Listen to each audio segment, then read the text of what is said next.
está baseada no Evangelho que nós estamos lendo essa semana,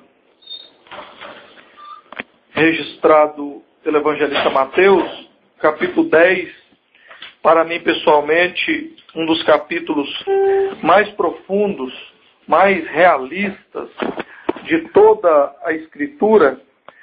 Um servo de Deus, uma serva de Deus, que aprender Mateus capítulo 10, que receber essa palavra, que guardar dentro da sua alma, do seu coração, e colocar em prática os 42 versículos de Mateus capítulo 10, a sua vida nunca mais será a mesma.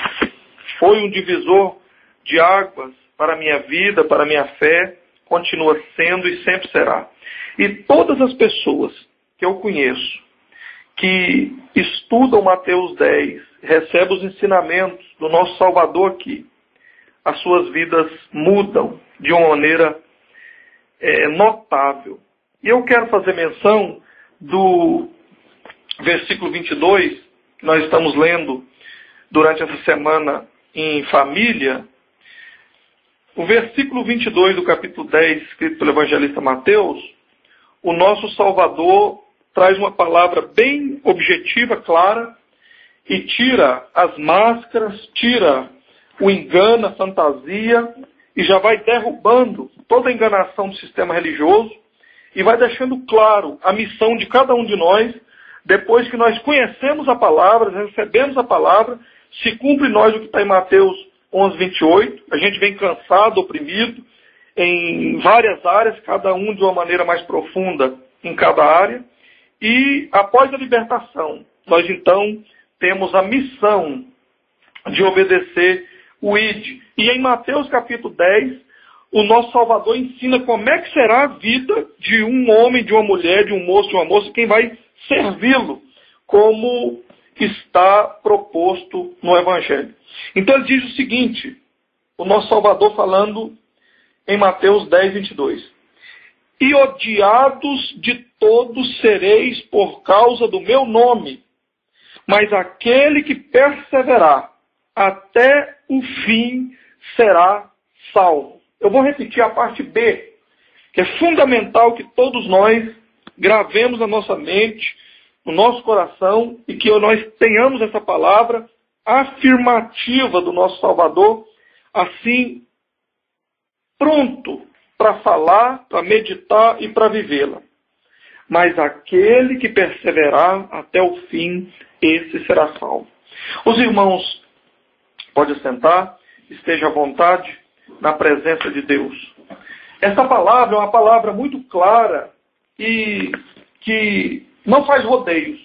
O nosso Salvador, em alguma circunstância, ele usava meio que um rodeio de uma maneira que nós possamos compreender. Nos nossos dias, às vezes a gente usa a expressão, está fazendo rodeio e tal. Ele usava as parábolas quando tinha pessoas perto que ele entendia que não era o momento de falar com tanta clareza. Por quê? Porque ali tinha lideranças religiosas que no momento que ele abrisse o jogo claramente, além de pregar a verdade, também desmentisse a mentira, como ele fez no momento certo do seu ministério aqui, terreno, quando caminhou aqui pessoalmente, fisicamente, ele então usava as parábolas. Mas quando chegava o momento, ele percebia que era o momento de falar então sem rodeios, sem parábola e de maneira clara, chega então um ponto alto entre os 4 evangelhos escritos por 4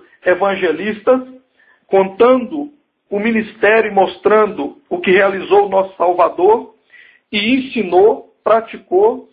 No capítulo 10 ele vem falando claramente então o versículo que lemos. E é fundamental todos nós que estamos nessa caminhada, que aceitamos esse desafio, que viemos para uma obra missionária. Nós não estamos aqui para brincar. Nós não estamos aqui para fazer de conta e brincar de igrejinha, brincar de congregação, brincar de oba-oba. A nossa missão é clara, é uma obra missionária. E nessa obra missionária, em Mateus 10, nos ensina os 42 versículos. Porque no início ele chama os discípulos, vai falando o nome deles, quer dizer, identificando, é cada um. Como nós estamos aqui. E lembre-se, todos nós devemos lembrar que não foi um grupo grande. Ele chamou um grupo pequeno para fazer uma grande obra. E ele nunca precisou de grande grupo, e nunca precisou de maioria. Todas as grandes obras incomparáveis, obras que o nosso Salvador realizou aqui, foi usando um grupo pequeno para realizar grandes obras. Um grupo que faça a diferença. Um grupo que esteja disposto a viver e dedicar sua vida em restauração. É o tempo que nós estamos vivendo. É o tempo que é necessário restauração. O que significa restauração na prática? É algo que estava arrumado, foi bem, estava bem, e foi quebrado, destruído, torcido, mudado, enganado, vendido, trocado, aliançado. Então é preciso haver uma restauração. E nessa restauração entra a nossa missão. Então cada um de nós que estamos aqui temos que ter isso claro na nossa mente. Que nós devemos fazer a diferença. E ele está afirmando que os que vão vencer não é quem começa bem. Começar bem, nós conhecemos N pessoas que começaram bem. Não é ir 2, 3, 10 anos bem, não é isso. Ele está dizendo e afirmando claramente que os que serão vitoriosos são os que perseverarem até o fim. E perseverar até o fim não depende dos outros. Nós não podemos depender dos outros para estar motivados. Nós não podemos depender dos outros para estar animados. Nós não podemos depender de ninguém, de terceiro, aqui nesse plano secular, para a gente fazer a nossa parte, a nossa missão, cumpri-la. Porque se depender, nós vamos cair como eles caíram durante a caminhada. Quantos já passaram por aqui? Vem, dá para contar comigo, maravilha, estou firme. Está firme nada. É só oba-oba. Na hora do vamos ver que eles ouvem a palavra verdadeira do Evangelho e vê que nós temos uma missão, nós temos algo a fazer pela causa, eles entristecem, baixam a cabeça e pegam o caminho da fuga e fogem. Não conversam, não dão satisfação. Tchau. E se for atrás, não adianta tentar ir atrás, não. Eles fogem, diz que não está, não atende o telefone, não atende o portão, não atende o campanha. Não adianta. A missão é cada um.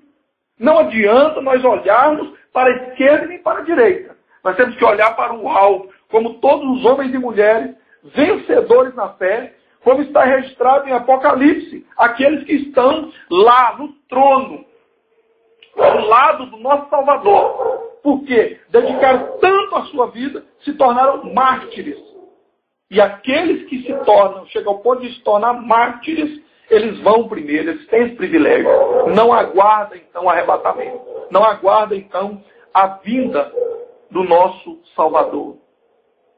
Agora a missão é minha e sua. É nossa. E eu só posso fazer a minha parte. E tu tem que fazer a sua. Cada um tem que fazer a sua. Agora o que tem maravilhoso nessa palavra e nessa missão nossa, que nós devemos estar com isso todos os dias, cada momento da nossa mente, como uma motivação, é, entre outras palavras do nosso Salvador, esta: aquele que perseverar até o fim.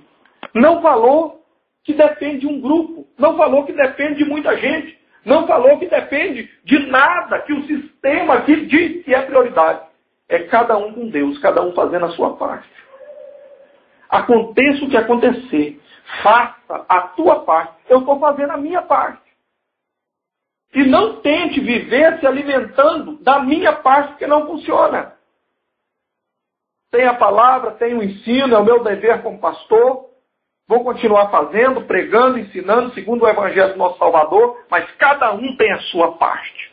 E deve fazer e deve executar. Com alegria, com disposição, com motivação. Aconteça o que acontecer. Porque o nosso projeto, de quem acredita de verdade, é olhar além, é olhar à frente, adiante. Não é só aqui.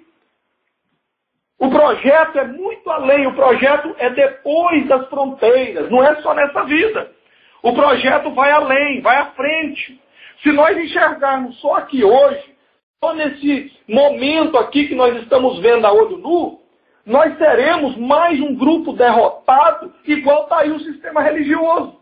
Que aí, para aparecer, vai ter que fazer aliança com político, vai ter que se vender, vai ter que pegar o evangelho de Mamon. Mas para sermos vitoriosos em Cristo, E até o fim, nós temos que perseverar na palavra, com motivação. Vamos em frente, vamos. Cada um ajudando o outro, um apoiando o outro. Não é só num momento, num pequeno passo, igual a gente às vezes percebe, a pessoa até começa bem. Mas depois, nada de perseverar. E a palavra é perseverar. Perseverar. E para isso, nós precisamos alimentar a palavra. Do que nós estamos alimentando? O que é que nós estamos fazendo? Porque aí, quando nós chegamos num momento como esse, que é um momento da gente rever, num momento de oração, como dois irmãos nossos, missionária Márcia Meire, servo de Deus Bruno Monteiro, que também está aí no Bom Combate conosco, na causa do Evangelho, sentiram sensibilidade e atentaram para uma orientação do Espírito Santo para criar esse trabalho, que é um trabalho de oração, que hoje, falar em oração para a maioria de nós, no sentido de povo, entre aspas, de Deus, povo evangélico, nesse sentido geral, que aí para a sociedade eles nos engloba nesse povo evangélico e tal, eles não sabem a diferença da causa, da missão, eles põem tudo num grupo só. Então, nós temos que ter esse diferencial, porque esse grupo que está aí de maioria, não tem mais esse diferencial, não faz diferença. É só mais um. Mais nada. A diferença não está mais acontecendo na prática. Como é que nós vamos fazer? E eles vão olhar para quem? É para quem está verdadeiramente comprometido com o Evangelho. Quem está motivado. Quem está, como disse o nosso Salvador, o evangelista Lucas escreveu no capítulo 4, a partir do versículo 18, ele diz que ele nos enviou, fazendo uma aplicação da missão do Salvador, o Messias, que veio, ensinou, praticou e nos passou a missão quando ele vai para a direita do Pai. E ele diz, eu vos enviei para pregar boas novas, para trazer essa boa notícia do Evangelho, para libertar os cativos. Quem é os cativos? São pessoas que estão hoje como nós estivemos, escravos do sistema religioso, escravo dessa correria do mundo que nunca é suficiente, sempre eu quero mais, não tem contentamento. Eles não têm paz, às vezes tem recurso financeiro, tem instrução, tem tudo materialmente falando, mas não tem paz, não tem alegria, não tem. Por quê? Porque falta a parte espiritual, falta a parte de comunhão com Deus. E essa missão cabe a nós. E para nós fazermos essa com sucesso, nós precisamos estar motivados, capacitados por Ele, cheios do Espírito. E isso só é possível através de quê? Leitura e alimento da palavra do Evangelho de nosso Salvador. Oração, que é esse trabalho que foi criado. Oração faz parte, é uma das bases também. Conhecimento traz libertação. Oração traz, através do clamor, da busca a Deus, traz a unção, a capacitação de Deus através do Espírito Santo na nossa vida. Para nós não ficarmos assim, observe bem. Olhe bem aqui para a minha face. Eu conheço pessoas, e os irmãos também, que olha só o tipo de dar um testemunho de alegre. Olha você ver um testemunho de uma pessoa que está há 20, 30 anos, eu conheço, caminhando, e diz que mas não é pelos frutos mortos. Diz que tem, mas não tem os frutos mortos. Ele diz, irmãos, Pai do Senhor, eu estou sentindo muito alegre com Jesus. A minha alegria é muito grande. Os irmãos precisam ver o tanto que eu estou alegre. Benção, até aqui o Senhor tem me ajudado. Você precisa ver, tá uma benção. Aleluia. Lá em casa, Jesus é meu cachorro. Ele guarda a casa, é tudo. Você precisa ver. Nossa, ai, ai, ai. Quem é que fica motivado com um testemunho desse? Isso vai alcançar quem que está começando, que está ali, ou às vezes até um de nós que é sujeito a passar uma crise, uma dificuldade. Quem está caminhando, mas eles vão olhar para quem? Para nós. Nós somos liderança. Nós que estamos na frente. Então, e nós podemos ter nossas crises, dificuldades, sim, mas nós temos que viver isso como o nosso Salvador viveu. Lá no Getsemane, lá no particular. O Getsemane de um pode ser no banheiro, pode ser no quarto, pode ser no mato, pode ser no apartamento, pode ser onde for, num particular com Deus. Agora, diante das pessoas que estão caminhando conosco, aprendendo, nós temos que estar nesse momento do combate, da infantaria, na frente, que nós fazemos um grupo, parte do grupo da frente. Nós temos que estar motivados, animados. Irmãos, eu estou alegre mesmo. Por quê? Porque o nosso Redentor vive. Eu estou alegre porque eu sei que o meu trabalho não é vão no Senhor. Eu estou alegre porque, independente de quantidade, tem qualidade. Qualidade da palavra, qualidade da minha vivência, qualidade do meu compromisso com Deus. E eu faço o meu melhor.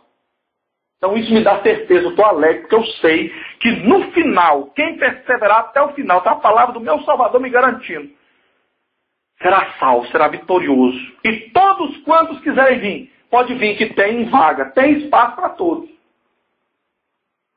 Então, meus irmãos, vamos continuar em frente, motivados, levantar a cabeça, desmorgar, firmar mesmo, reagir, porque é a maneira de nós fazermos a nossa parte. E ajudar os outros, como foi ensinado pelo nosso Salvador. E o nosso irmão apóstolo Paulo, um dos maiores imitadores do nosso Salvador, nos instruiu, viveu, e no final, nós temos na Escritura o que ele falou no final. Preso num calabouço, segundo os entendidos desta área, que tiveram o privilégio de ir lá pessoalmente ver onde Paulo, uma das prisões de Paulo, a última, quando ele escreve a segunda carta a Timóteo, diz que o lugar não tem jeito de andar em pé, tem que andar agachado, que era um calabouço, não tinha um mínimo de condição humana. O banheiro era um buraco no chão, de maneira que ia fazendo as suas necessidades fisiológicas e aquele odor ficava ali o tempo todo. É onde fazia as alimentações também. Não tinha ventilação, não tinha sol. Pense o que passou um servo de Deus e muitas servas de Deus também naquela ocasião. Porque tem registro, nossa irmã Lídia, entre outros, registrada ali, que abria sua casa para ter culto escondido e trabalho missionário e perseguição de morte. E nós temos esse privilégio, essa liberdade que nós temos aqui ainda. Então vamos fazer o nosso melhor. Vamos reagir. Porque é essa reação que vai fazer diferença diante de Deus. Que Deus em Cristo possa continuar abençoando a todos. E vamos em frente, praticando a palavra, praticando a oração. E vamos mesmo melhorar cada dia. Precisa haver melhora. Cada dia, cada semana. Não pode ser só uma coisa repetitiva, monótona, religiosa, mecânica. Não. Melhorando cada dia. Prosseguindo. Assim nós vamos conseguir ajudar uns aos outros, alcançar outros com a palavra do Evangelho Salvador de Cristo, e mais almas vai poder alcançar o caminho da salvação, o escape do inferno, o perdão dos pecados e a justificação em Cristo. Isso é o mais importante. Almas, alcançar almas. E nós, como liderança, temos que ter consciência disso e estar disposto a isso. Muito obrigado, a minha participação eu termino. Que o nosso Salvador continue falando melhor em cada coração. E eu devolvo a oportunidade ao irmão Bruno Monteiro. Amém.